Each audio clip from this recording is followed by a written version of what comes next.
আমাদের মাইন্ডের সবচেয়ে রহস্যময় অংশ হলো আমাদের সাবকনসিয়াস মাইন্ড, যেটা নিঃশব্দে আমাদের জীবনকে চালনা করে। আমরা যা ভাবি, বিশ্বাস করি আর যেভাবে প্রতিক্রিয়া দিই, তার বড় অংশই এই সাবকনসিয়াস মাইন্ডের প্রোগ্রামিং। আজকের ভিডিওতে, আজকের লাইভে আমি আপনাদের সঙ্গে শেয়ার করব da Silva mind control method বইটির 10টি বেস্ট লার্নিং, যেগুলো আপনি নিজের জীবনে অ্যাপ্লাই করে দারুণভাবে নিজের জীবনকে সম্পূর্ণ বদল করতে পারবেন। আপনার চিন্তা, ইমোশন, এমনকি রিয়েলিটিকেও বদল করতে পারবেন। চলুন শুরু করা যাক। আলফা স্টেট, প্রথমেই আসবো আমরা আলফা স্টেটের কথা। একটা মাইন্ডের আলফা স্টেট হলো মাইন্ডের দরজা। আমাদের মস্তিষ্কের একটা বিশেষ, এটা একটা অবস্থা বা সিচুয়েশন, আলফা লেভেল, যেটা আমাদের সব থেকে বেশি রিল্যাক্স, ক্রিয়েটিভ ও রেসপেক্টিভ আমাদেরকে রাখে। এই অবস্থায় সাবকনসিয়াস মাইন্ড সবচেয়ে বেশি ইনফ্লুয়েন্স নেওয়ার জন্য প্রস্তুত থাকে। আর এই অংশটা থেকে সব থেকে ভালোভাবে আমরা যে শিক্ষাটা নিতে পারি বা গ্রহণ করতে পারি, প্রতিদিনের মেডিটেশন বা ডিপ রিল্যাক্সেশনের মাধ্যমে আমরা আমাদের আলফা স্টেটে সম্পূর্ণভাবে নিজেদেরকে নিয়োগ করতে পারি এবং আলফা স্টেটে নিজেদেরকে সব থেকে সহজ পদ্ধতিতে নিয়ে যেতে পারি। দ্বিতীয় যে শিক্ষাটা আমরা এখান থেকে, এই বই থেকে আমরা পেতে পারি, ভিজুয়ালাইজেশন। ভিজুয়ালাইজেশন হলো বাস্তবতার রিহার্সাল। আপনি বারবার মনে মনে যেটা কল্পনা করেন, আপনার সাবকনসিয়াস মাইন্ড সেটাকে বাস্তব বলে ধরে নিতে বাধ্য হয়। তাই আপনি আপনার জীবনে প্রত্যেক মুহূর্তে, প্রত্যেক সিচুয়েশনে কোনটা নিয়ে সব থেকে বেশি রিহার্সাল করছেন, সেটাই আপনার ভিজুয়ালাইজেশন। আর এটা দিয়ে আপনার জীবনে যে কোনো জিনিসকে আপনার সাবকনসিয়াস মাইন্ডে আপনি প্রোগ্রামিং করতে পারেন, আর সাবকনসিয়াস মাইন্ড সেটাকে সত্যি বলে ধরে নেয়। এখান থেকে পাওয়া সব থেকে বড় শিক্ষা, এই অংশ থেকে সব থেকে বড় শিক্ষা হলো আপনার গোলগুলো এমনভাবে ভিজুয়ালাইজেশন করুন যেন সেটা আপনার মনে হয় যে সেটা আপনার জীবনে ঘটে গেছে বা পেয়ে গেছেন আপনি। আর যখনই এটা আপনি করবেন, আপনার সাবকনসিয়াস মাইন্ড একবার যখন ওই ছবি বানাতে শুরু করবে, তখন ওটা রিয়েলিটি ধরে নেবে, তখন ওটা এক্স্যাক্ট ওরকমই রেজাল্ট আপনি পেতে শুরু করবেন। তৃতীয় নম্বর শিক্ষা হচ্ছে রিপিটেশন ক্রিয়েটস প্রোগ্রামিং। আমাদের সাবকনসিয়াস মাইন্ডকে নিয়ে লেখা বইগুলোর মধ্যে এটা একটা অন্যতম বই, এবং এই বইটার এই অংশটাতে বলা হচ্ছে রিপিটেশন ক্রিয়েটস প্রোগ্রামিং। একটা থটস একবার ভাবলে কিছু হয় না, কিন্তু সেটা যদি বারবার বারবার বারবার একাধিকবার আপনি ভাবতে থাকেন, তাহলে সেটা আপনার বিলিভ হয়ে যায়। আর যখন একটা থটস আপনার বিলিভ আকারে জমা হয় গিয়ে, মানে আপনি কোনো একটা বিষয়কে আপনি কনসিয়াস মাইন্ড থেকে সাবকনসিয়াস মাইন্ড ভিতরে ইনপুট করছেন, মানে আপনি আমাকে এই মুহূর্তে শুনছেন বা দেখছেন, এই যে দেখছেন আপনি আমাকে এই মুহূর্তে, আপনার কনসিয়াস মাইন্ড বা সাবকনসিয়াস মাইন্ড এই দুটোর মধ্যে মাঝে যে অংশটা আমাদের যে ফিল্টারাইজেশনের কাজ করছে, সেই রেটিকুলার অ্যাক্টিভেটিং সিস্টেমের মাঝের যে অংশটা আছে, সেটা কিন্তু কনসিয়াস থেকে সাবকনসিয়াস পর্যন্ত নিয়ে যাওয়ার আগে এটাকে বারবার রিপিটেশন করায়। আর যখন রিপিটেশন যার যত বেশি হবে, যে কোনো বিষয় হতে পারে, সেটা খারাপ কোনো হতে পারে কিংবা ভালো কিছু হতে পারে, ভালো কি খারাপ সেটা ম্যাটারই করছে না, আপনি যেটাকেই রিপিটেডলি এখানে আপনার ভেতরে ক্রিয়েট করবেন, সেটাই কিন্তু আপনার সাবকনসিয়াস মাইন্ডে গিয়ে প্রোগ্রামিং হবে।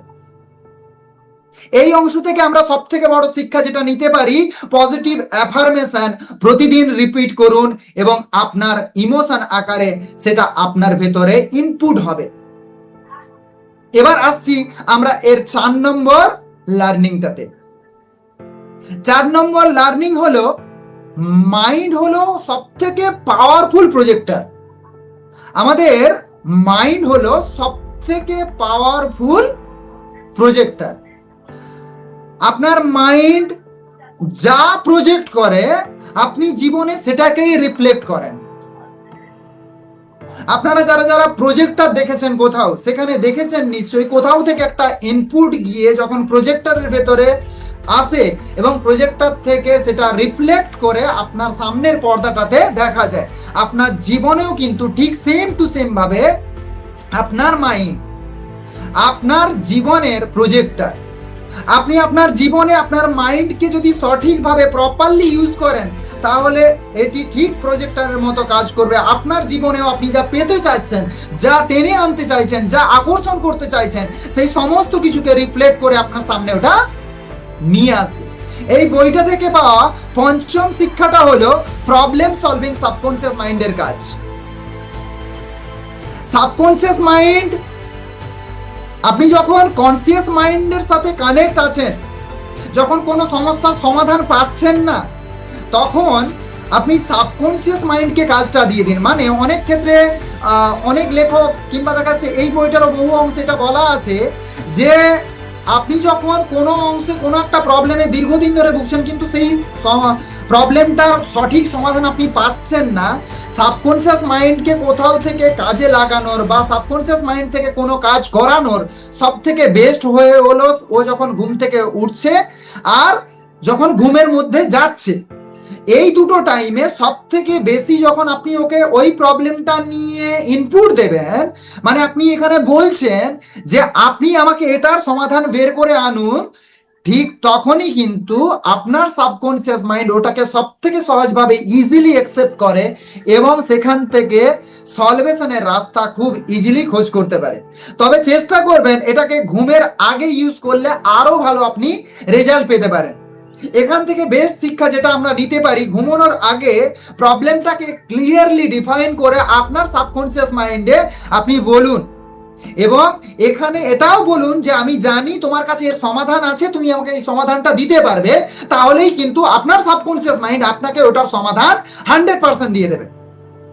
এবার আসছি এর 6 নম্বর বিষয়টাতে। 6 নম্বর বিষয়টা কি, 6 নম্বর শিক্ষাটা কি? সেটা হচ্ছে রিল্যাক্সেশন হলো আপনার শক্তি, আপনার দুর্বলতা নয়। ম্যাক্সিমাম মানুষ যারা ডিপ্রেশন, অ্যাংজাইটি, ফোবিয়া কিংবা অন্যান্য বিভিন্ন সমস্যার মধ্য দিয়ে যাচ্ছেন বা ফেস করছেন, সেই সমস্ত সমস্যাগুলোর ক্ষেত্রে কিন্তু প্রত্যেক দিন কোথাও থেকে তার ভেতরের দুর্বলতাটা কোথাও থেকে কাজ করছে বলেই কিন্তু এটা ম্যাক্সিমাম ক্ষেত্রে তাকে ঘিরে ধরছে। আর রিল্যাক্সেশন হলো আপনার মেন শক্তি। এই বইটাতে বলা হচ্ছে যে আপনি যে কোনো ভাবেই রিল্যাক্সেশন করুন আপনার মাইন্ডকে, অনেক ভাবেই করা যায় রিল্যাক্সেশন। আর সেখানে রিল্যাক্সেশন কিন্তু ধীরে ধীরে ধীরে ধীরে আপনার সম্পূর্ণ মুডটাকে বেস্ট জায়গায় নিয়ে যেতে পারে। তাই এখানে রেস্ট নেওয়াটা কাজের ফাঁকে ভীষণ ইম্পর্টেন্ট। আর এখানে সবসময় অনেক ক্ষেত্রে আমরা রাতে ঘুমটাকেই সব থেকে বেশি রিল্যাক্সেশন ভাবি, কিন্তু বিশ্বাস করুন একটা রিসার্চে পাওয়া গেছে সব থেকে বেশি সংখ্যক মানুষ যারা ডিপ স্লিপে যেতে পারে না, তারাই বেশি পরিমাণে তাদের লাইফে বিভিন্ন সমস্যাগুলোকে তৈরি করে, ক্রিয়েট করে।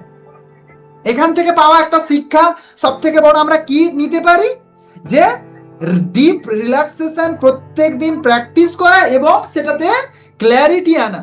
আর যখনই এটা হবে তখন আপনার সাবকনসিয়াস মাইন্ড আরো বেটারলি কাজ করার সুযোগ পাবে। 7 নম্বর শিক্ষা এই বইটাতে থেকে যেটা আমরা নিতে পারি, clear intention create a direction. Subconscious mind খুব স্পষ্ট নির্দেশনা কিছু পছন্দ করে। আমরা যারা লাইফে কিছু করতে চাইছি বা জীবনে জিততে চাইছি, বিভিন্ন অংশে আমরা জয় নিশ্চিত করতে চাইছি, সেই সমস্ত ক্ষেত্রে আমাদের সব থেকে বড় প্রবলেম হয় কি, আমরা কোনো ডিসিশনকে সঠিকভাবে নিতে পারি না। আর আপনি যদি আপনার জীবনে সঠিক ডিসিশন সঠিকভাবে কুইক নিতে না পারছেন, তাহলে আপনি আপনার ক্লিয়ার ইন্টেনশন রেখে এগিয়ে যেতে পারবেন না, আপনার ডাইরেকশন ঠিক থাকবে না। যদি আপনার ডাইরেকশন ঠিকঠাক না থাকে, তাহলে আপনার সাবকনসিয়াস মাইন্ড স্পষ্ট কিছু নির্দিষ্ট সিগন্যাল পাবে না। আর যদি স্পষ্ট সাবকনসিয়াস মাইন্ড সিগন্যাল না পায়, তাহলে আপনি আপনার লক্ষ্য পর্যন্ত ক্লিয়ার ইন্টেনশনের সাথে আপনি পৌঁছতে পারবেন না, কারণ আপনি আপনার নিজেকে সঠিক ডাইরেকশন ক্রিয়েট করতে পারবেন না। এখান থেকে আমরা কি শিক্ষা পেতে পারি এই জায়গাটা থেকে, যে আপনার সবসময় ক্লিয়ার এবং স্পেসিফিক, আপনি যা সিদ্ধান্ত নিচ্ছেন সেটা যেন স্পেসিফিক হয় এবং আপনি ইমোশনালি তার সঙ্গে কানেক্টেড থাকেন। মানে আমি এখানে যদি সাবকনসিয়াস মাইন্ডের এই রুলস বলছে এই বইটা থেকে শেখা, যে আপনি যদি আপনার লাইফে কোনো জিনিসকে স্পেসিফিক ভাবে চাচ্ছেন, তাহলে সেই বিষয়টা চাওয়ার প্রতি আপনার ইমোশনটাও যেন ওর সাথে কানেক্ট থাকে। মানে এমনটা যেন না হয় যে আমি কোনো জিনিসকে চাইছি অথচ সেই জিনিসটাকে মন থেকে চাইছি না, মানে কোথাও থেকে পেলে ভালো, না হলে তো কোথাও থেকে সন্দেহ করছি, ভয় পাচ্ছে হবে কি না, যদি না হয় তাহলে কি হবে। এই সমস্ত কিছুকে ইমোশনকে সরিয়ে রেখে সম্পূর্ণ মানে পূর্ণ আস্থা ক্লিয়ার ইন্টেনশনের সঙ্গে যখন ইমোশনালি কানেক্ট হবেন, তখনই সেটা পাওয়ার চান্সেস আপনার বাড়ছে ম্যাক্সিমাম। 8 নম্বর শিক্ষা এই বইটা থেকে যেটা আমরা পেতে পারি সেটা হচ্ছে থটস হ্যাভ এনার্জি। আপনার প্রত্যেকটা চিন্তার একটা ভাইব্রেশন আছে, আর যদি সেই ভাইব্রেশনটা পজিটিভ না ক্রিয়েট করতে পারেন আপনার থটস দিয়ে, যেটা আপনার রিয়েলিটিকে প্রভাবিত করবেই। আপনি আপনার লাইফে কিছু করতে যাবেন, সেখানে আপনার ভেতরে লো এনার্জি কাজ করবে, তখন কিন্তু আপনি চেয়েও ওই কাজটা অনেক মানুষ আছে এখানে বসে বসে আমাকে শুনছেন বা দেখছেন, আপনি চান অনেক ক্ষেত্রে কোনো একটা কাজকে কমপ্লিট করতে, কিন্তু আপনার ক্ষেত্রে ওই কাজটা কমপ্লিট করা কোথাও থেকে খুব টাফ হয়ে যায়। এজন্য প্রথম দিকে যে ধরনের আপনার এনার্জি লেভেল থাকে, পরবর্তীকালে ওই ধরনের এনার্জি লেভেল আপনি কোনো পরিস্থিতিতেই মেনটেন করতে পারেন না। আর তখন আপনার থটস আপনার এনার্জির উপর কিন্তু প্রভাব বিস্তার করে, ধীরে ধীরে লো এনার্জি ফিল হয়, আর আপনি ওখান থেকে ওই গোলটা থেকে ছিটকে যান। তাই এখান থেকে সব থেকে বড় শিক্ষা যেটা আমরা নিতে পারি, নিজেকে নিজের চিন্তাকে সব থেকে ভালোভাবে আপনি অবজার্ভ করুন। আপনি প্রত্যেক দিন যে চিন্তাটা করছেন সেটা কতটা এনার্জি ক্রিয়েট করছে, নাকি আপনার এনার্জিকে লস করছে। যদি আপনার চিন্তাটা এনার্জিকে লস করছে, এনার্জি ক্রিয়েট করছে না, তাহলে আপনাকে বুঝতে হবে আপনার চিন্তাতে পরিবর্তন করা ভীষণ প্রয়োজন। কারণ এখানে এই বইটা থেকে সব থেকে বড় শিক্ষাটা এটাও যে থটস হ্যাভ এনার্জি। পরের পয়েন্টটাতে যাচ্ছি। 9 নম্বর শিক্ষা এখান থেকে যেটা আমরা পেতে পারি সেটা হচ্ছে সাবকনসিয়াস কখনো জাজ করে না। ঠিকই শুনছেন, সাবকনসিয়াস কখনো জাজ করে না। আপনি যা দেন সেটাকেই সত্যি বলে ধরে নেয়, ভালো হোক কিংবা খারাপ, কোনো কিছু বিচার ছাড়াই ও একসেপ্ট করে। তাই আপনি আপনার ভেতরে যা কিছু ঢোকাচ্ছেন, আপনার সাবকনসিয়াস মাইন্ড পর্যন্ত পৌঁছানোর আগে আপনার যে 5টা ইন্দ্রিয়কে যা কিছু দিচ্ছেন, সেগুলো যেন অলওয়েজ পজিটিভ হয়। আর পজিটিভ যখন ইনপুট হবে আপনার ভেতর থেকে, যখন বেরাবে সেটাও কিন্তু পজিটিভ আউটপুট বেরোবে। সেটা সবসময় আপনাকে মাথায় রাখতে হবে। আর সবসময় এখানটাতে লেখক একটা জিনিসের উপর জোর দিতে বলেছেন, সেটা হচ্ছে সেলফ টক। আপনি যখন সেলফ টক নিজের উপর করছেন, তখন সেই সেলফ টকটা কিন্তু সবসময় আপনার এরকম হতে হবে সেটা যেন পজিটিভ হয়। আপনি যত বেশি নিজেকে নিয়ে দুর্বল ভাবনা বা আপনার কোনো এরকম নেগেটিভ কথাবার্তা বলবেন, তত বেশি কিন্তু এই জায়গাটা সাবকনসিয়াস মাইন্ড কিন্তু এখানে তত খারাপ জিনিসকে একসেপ্ট করবে, ঠিক সেম টু সেম ভাবে। কারণ সাবকনসিয়াস মাইন্ড এখানে কোনো কিছু জাজ না করেই ওগুলোকে ইনপুট করে। এই বইটা 10 নম্বর শিক্ষা যেটা, সেটা হচ্ছে practice make the mind train. আপনি আপনার মাইন্ডকে রাতারাতি যদি চান যে সমস্ত জিনিস সাফল্য আনবেন, তাহলে কিন্তু সেটা পসিবল না। কারণ এখানে যদি সেটা আপনার দেখা যাচ্ছে ভিজুয়ালাইজেশন হোক, আপনার এখানে সাবকনসিয়াস মাইন্ডের বেস্ট পাওয়ারকে ইউজ করা হোক, সবটাই কিন্তু আপনাকে নিয়মিত কনসিস্টেন্টলি যতক্ষণ না পর্যন্ত রেজাল্ট আসছে ততক্ষণ পর্যন্ত আপনার করে যাও। নিয়মিত প্র্যাকটিস করলে আপনার মাইন্ড কন্ট্রোলে আসবে এবং আপনার মাইন্ড যে সমস্ত হেজিটেশন গুলোকে আপনার ভেতরে রেখেছে, সেই সমস্ত জায়গা থেকে আপনি নিজেকে বের করে আনতে পারবেন।